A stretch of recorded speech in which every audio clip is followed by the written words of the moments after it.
I overheard my brother-in-law and his fiancée scheming to humiliate me at my wedding, and I turned tables to expose them and ruin their day. All right, let me start with a little background, because you need to understand just how much James's brother Brad has been a pain in the neck for as long as I've known him. I'm Kelly, 24, and I'm married, recently got married, to James, who's 25. We've been together since high school, and James is honestly the best thing that's ever happened to me. He's kind, hardworking, and just an overall amazing guy. But his brother Brad? Let's just say the guy is the human equivalent of a thorn stuck in your shoe, annoying, painful, and impossible to ignore. Brad is 27, and for as long as James can remember, he's always been the golden child in the eyes of their parents. You know the type, he's the older sibling who gets away with everything. Growing up, James told me that Brad was the kind of kid who would break something, blame it on James, and somehow get away with it every time. Boys will be boys, their mom would say. It wasn't just little things either. Brad would actively go out of his way to make James's life miserable. If James got a new toy for his birthday, Brad would take it and break it. If James made a new friend, Brad would swoop in, charm them, and make James feel like the outsider. As they got older, it didn't get any better. Brad would pick on James in front of his friends, calling him things like mama's boy or softy because James wasn't into the whole macho, brooding persona Brad had going on.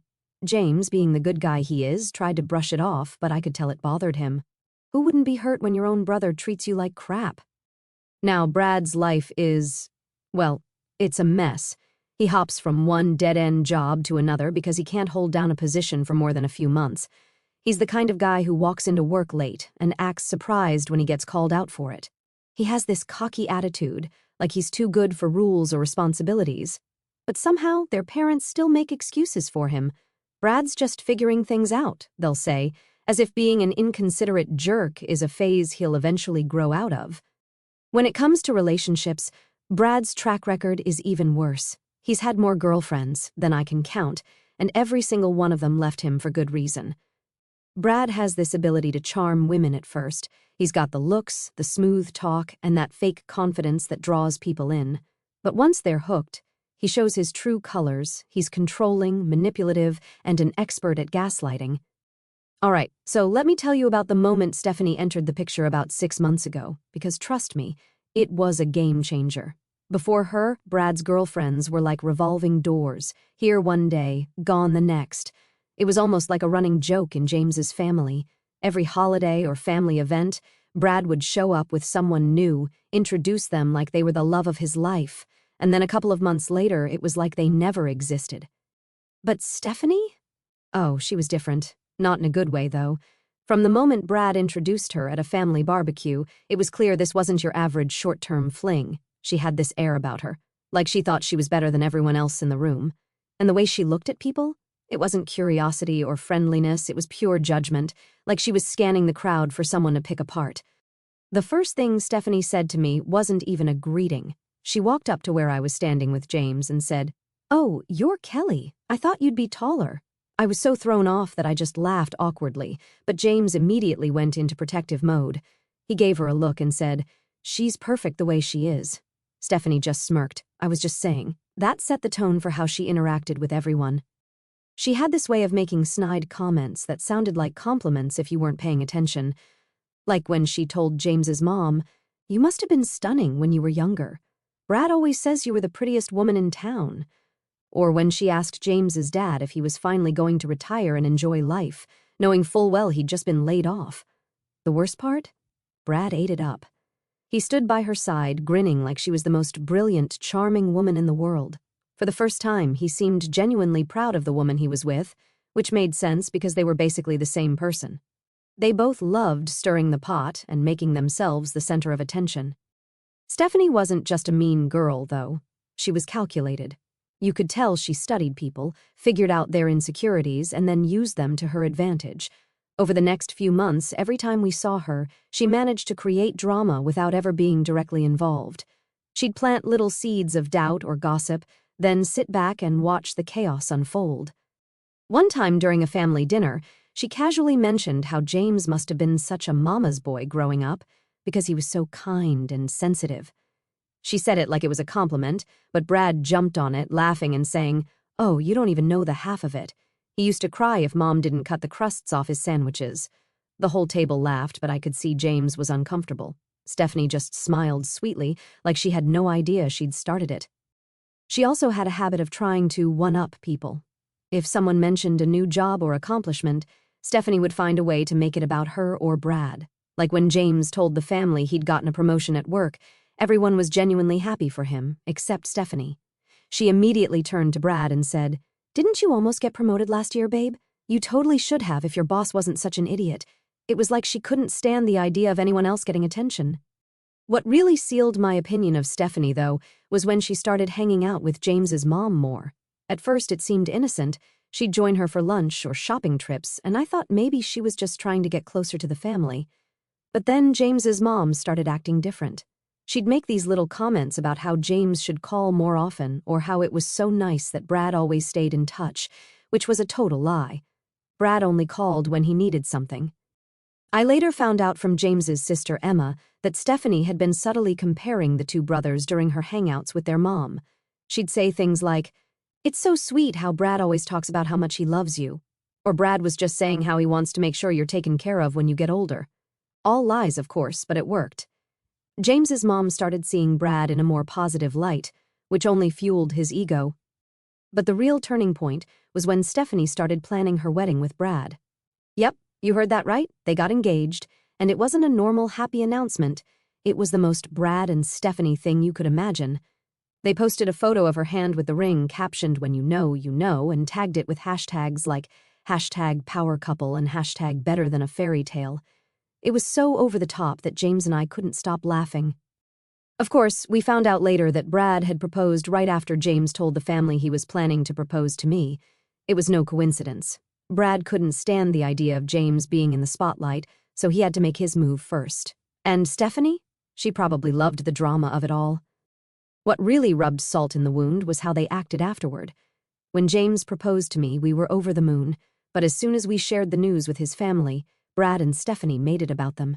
Stephanie kept saying things like, "Oh my gosh, maybe we'll all get married in the same year. That would be so fun." And Brad, with his usual smugness, said, "Guess we're just a family of overachievers, huh?" Stephanie's wedding planning became her entire personality. Every time we saw her, she'd find a way to bring it up, even if it wasn't relevant. If someone complimented my ring, she'd immediately start talking about her venue or her dress. And the worst part? She wasn't just showing off. She was subtly trying to undermine our plans. One time, she cornered me at a family dinner and said, "You're going to love wedding planning.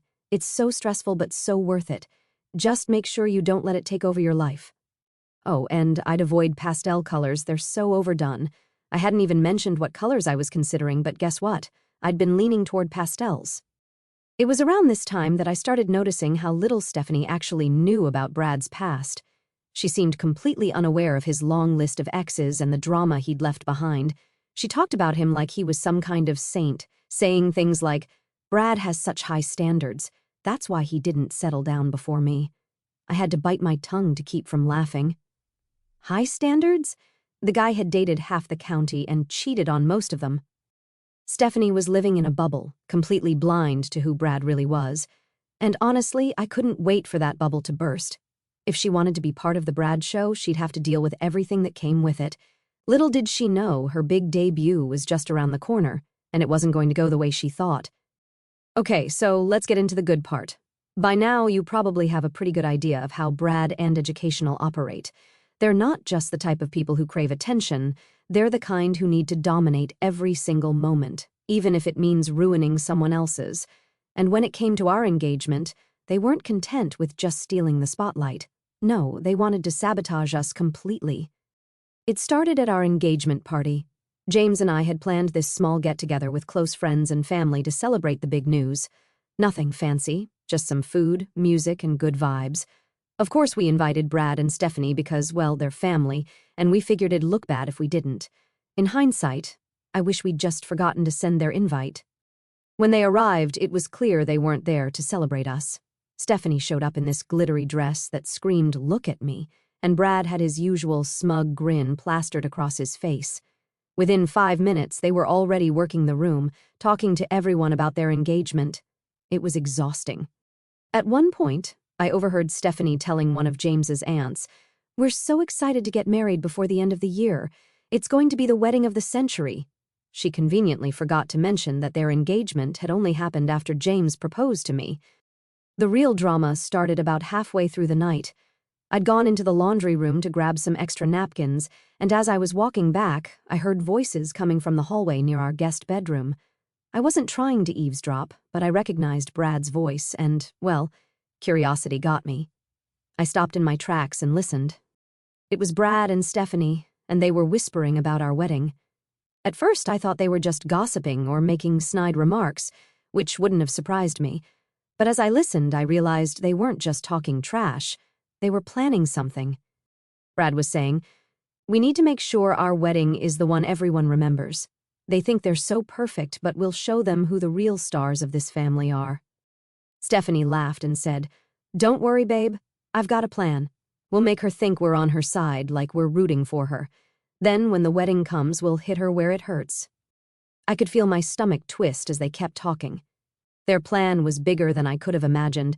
Stephanie wanted to get close to my bridesmaids, pretending to be friendly and helpful, only to stir up drama between them. She even said, "I'll make sure they're so busy fighting with each other, they won't even have time to focus on her." Brad chimed in with his own idea. He wanted to convince James's parents to pressure us into inviting more people to the wedding, people we didn't even know, just to throw off our guest list and create chaos. But the worst part? Stephanie had this grand finale planned. She wanted to give a surprise speech during the reception, pretending it was heartfelt but actually using it to humiliate me in front of everyone. "I'll make her look like a total bridezilla," she said, laughing. "People will be talking about it for years." I stood there frozen as they went on and on. I couldn't believe what I was hearing. They weren't just trying to ruin our day, they were trying to tear us down completely, and the way they talked about it, like it was some kind of game, made my blood boil. Who does that? When they finally left the hallway, I slipped back into the party like nothing had happened. I didn't want to cause a scene. Not yet, anyway. I spent the rest of the night trying to act normal, but inside, I was fuming. As soon as everyone left, I sat James down and told him everything. At first, he thought I was exaggerating. Maybe they were just joking, he said, always trying to see the best in people. But when I repeated their exact words, his face went pale. "They're unbelievable," he muttered, shaking his head. "Why can't they just leave us alone?" We spent hours talking about what to do.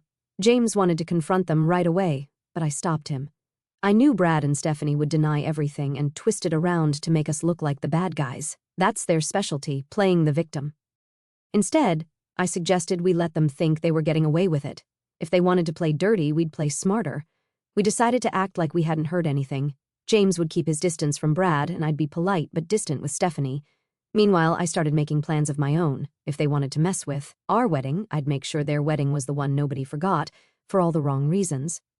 I started digging into Brad's past relationships. He had a long list of ex-girlfriends, and I figured some of them might still hold a grudge. It wasn't hard to find them. Social media made it easy. I reached out to a few, carefully explaining who I was and why I was contacting them. To my surprise, almost all of them were more than willing to talk.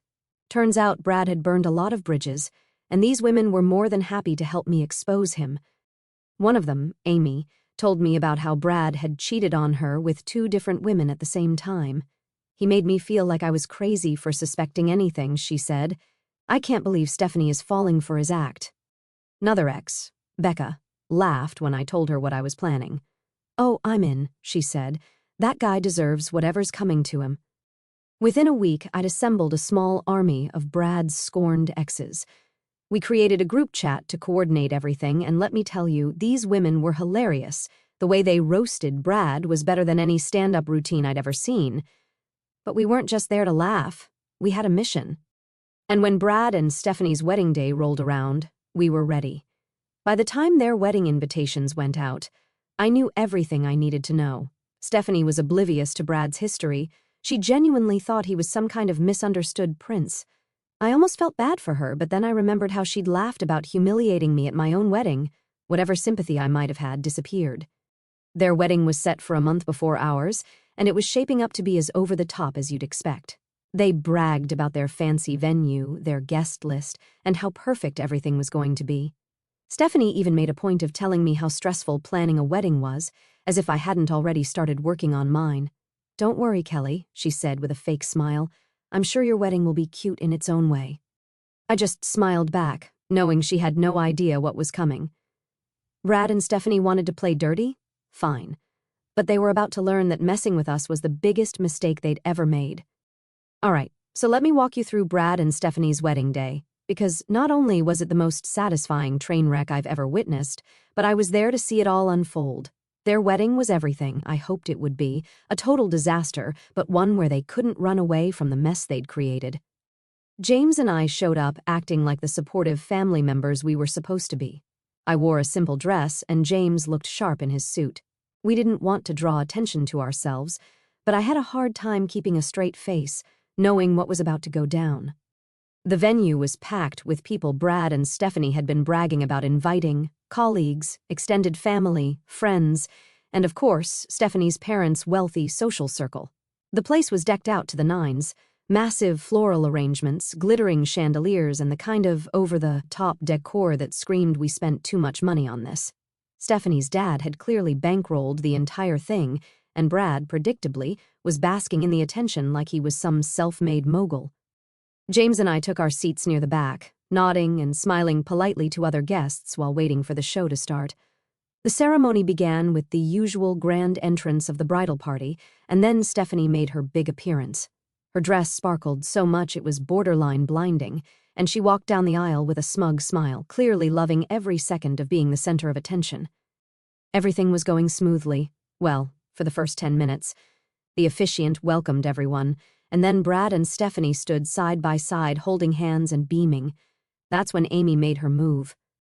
Amy stood up from her seat near the back of the room, dressed in a sleek, elegant gown that wouldn't have been out of place in a bridal party.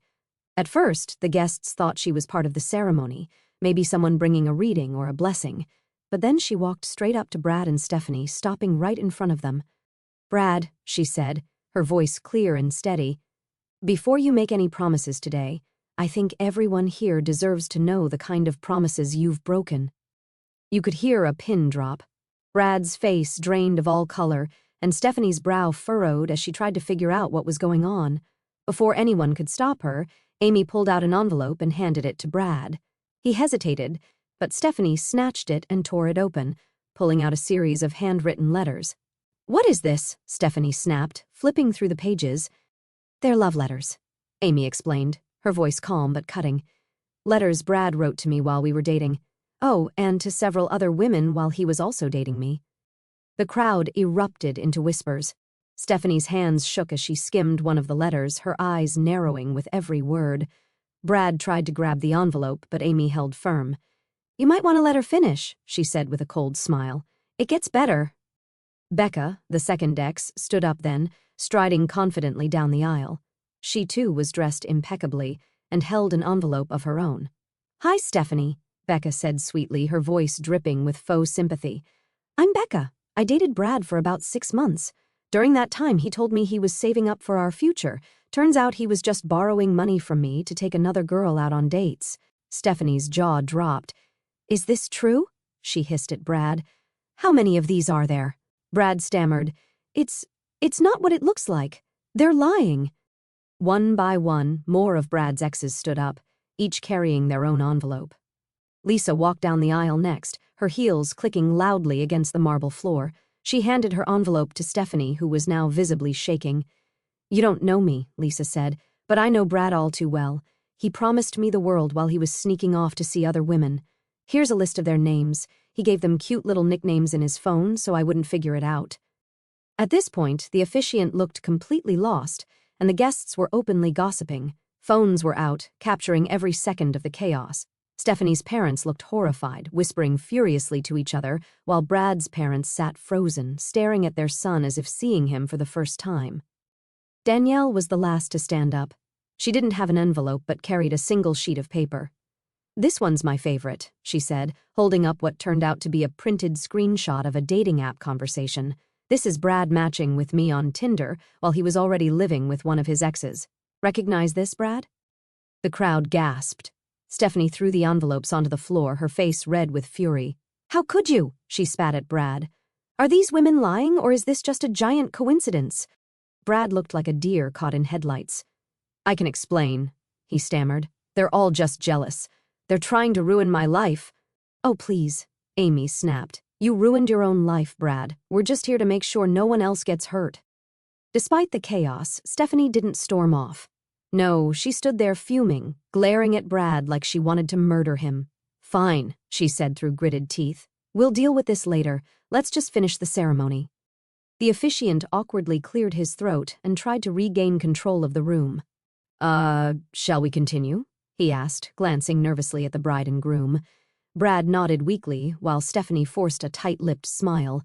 The guests were still whispering, and a few even left, clearly too uncomfortable to stick around. But the ceremony limped on, the vows rushed and robotic, and the atmosphere completely ruined. When it was finally over, the reception began, but no one cared about the couple anymore.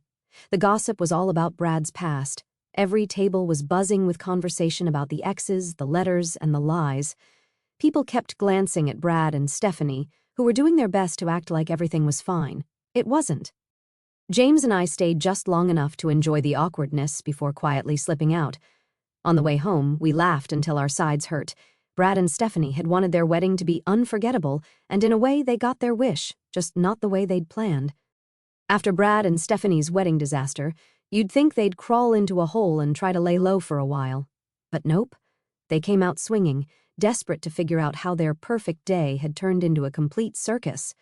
I mean, I'll give them credit. They didn't pack up and leave town out of embarrassment, but honestly, maybe they should have.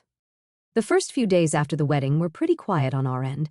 James and I carried on as usual, trying not to laugh every time we thought about what had happened. We didn't hear a peep from Brad or Stephanie, but the group chats were buzzing. Apparently, everyone in their social circle was talking about the exes, the letters, and the sheer audacity of the whole thing. Stephanie's parents were furious, not at Brad, which they should have been, but at the humiliation they felt in front of their fancy friends.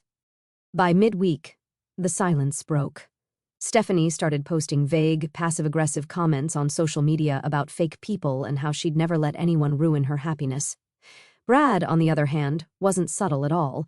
He posted a whole rant about how some jealous, bitter women had tried to sabotage him and Stephanie but failed because love always wins.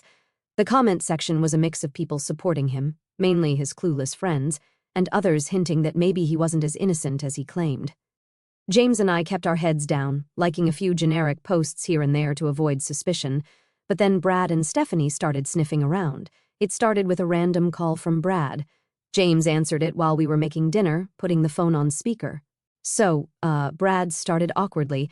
How'd you guys enjoy the wedding? James gave me a look but played it cool. It was nice, he said.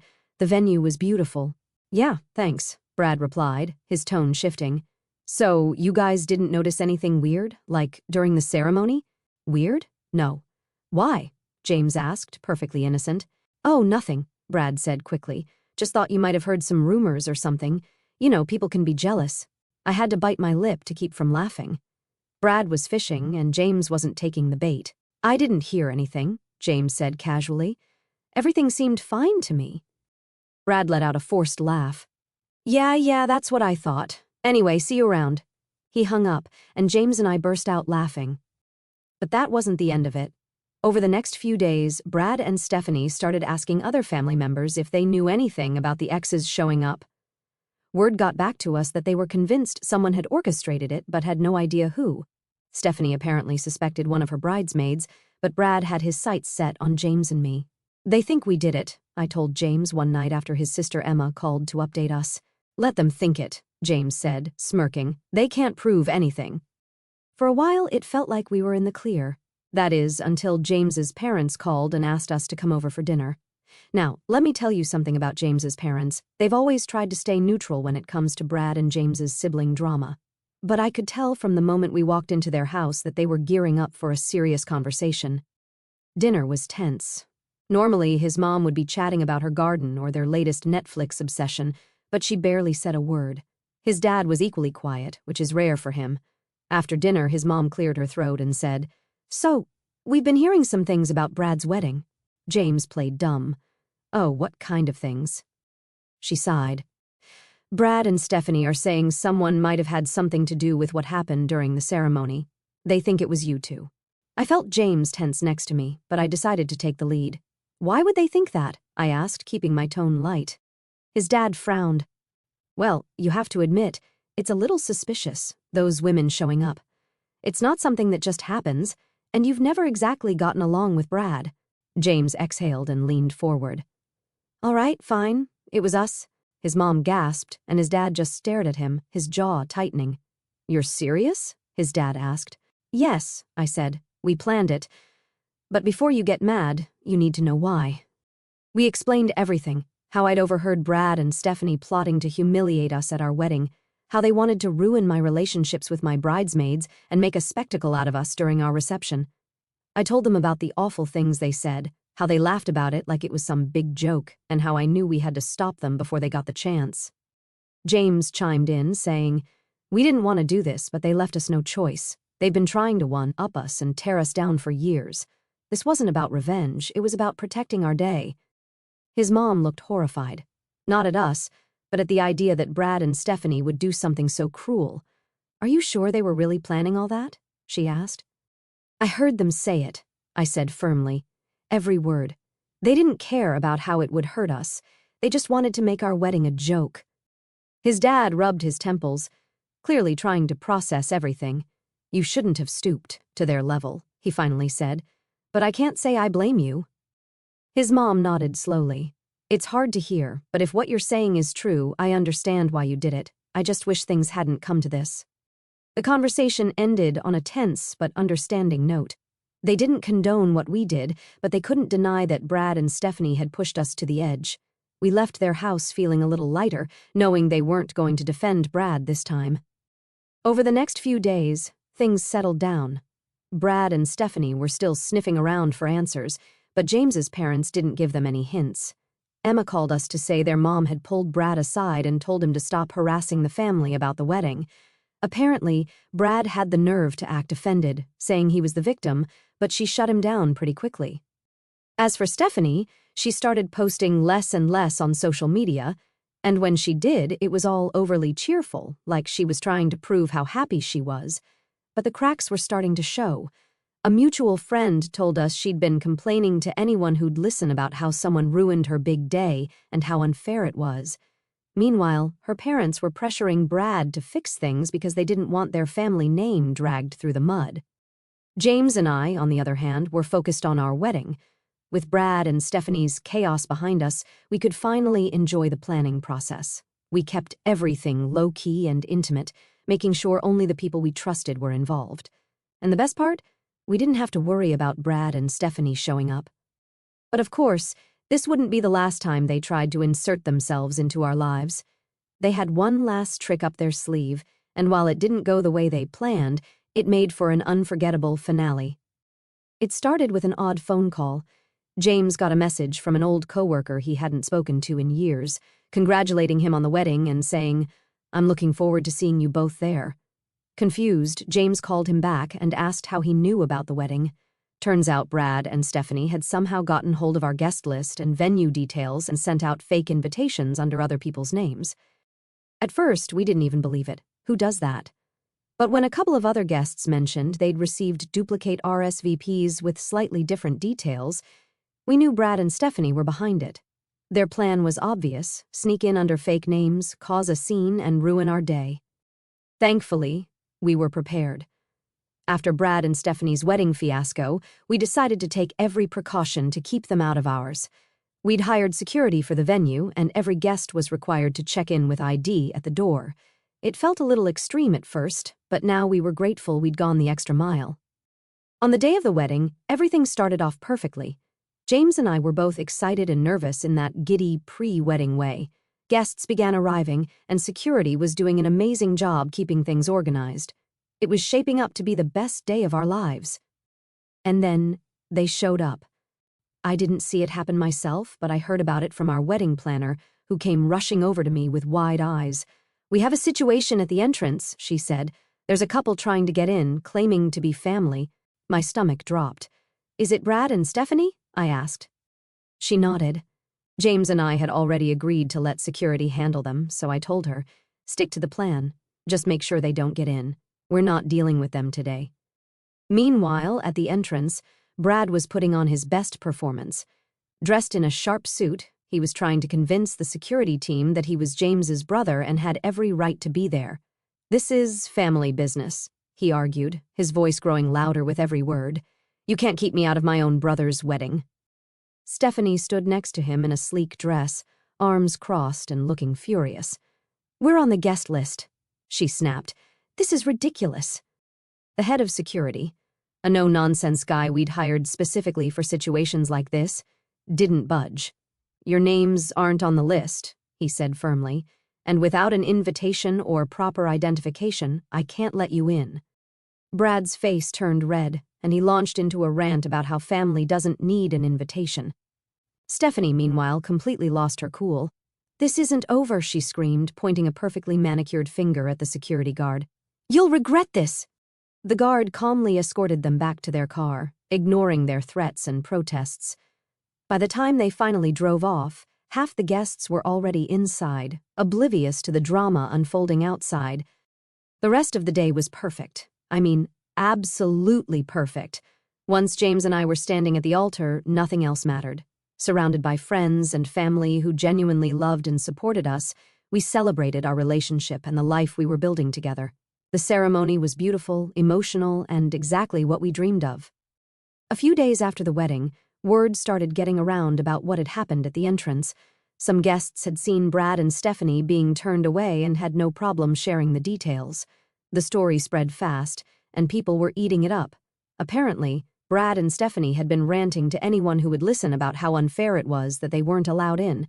But instead of getting sympathy, they just made themselves look even more pathetic. It didn't take long for the cracks in their relationship to show. Stephanie, who had always prided herself on appearances, was mortified by how they'd been humiliated twice now. About a month after the wedding, we heard from a mutual friend that Stephanie had finally had enough. She dug a little deeper into Brad's past and found out just how much he'd lied to her about his finances, his relationships, and even his role in their own wedding planning. Apparently, she confronted him in a spectacular blowout fight, packed her things, and left him. From what we heard, Brad was devastated, or as devastated as someone like him could be. He tried calling her, messaging her, even showing up at her parents' house, but she was done. For the first time in his life, Brad was facing the consequences of his actions, and there was no one left to clean up his mess. As for James and me, we're happier than ever. Our wedding was everything we'd hoped for, and we've spent the months since enjoying married life without Brad and Stephanie's drama weighing us down. Cutting them out of our lives was the best decision we ever made. They tried to ruin our happiness, but all they did was destroy their own. Sometimes, poetic justice isn't just satisfying, it's absolutely necessary.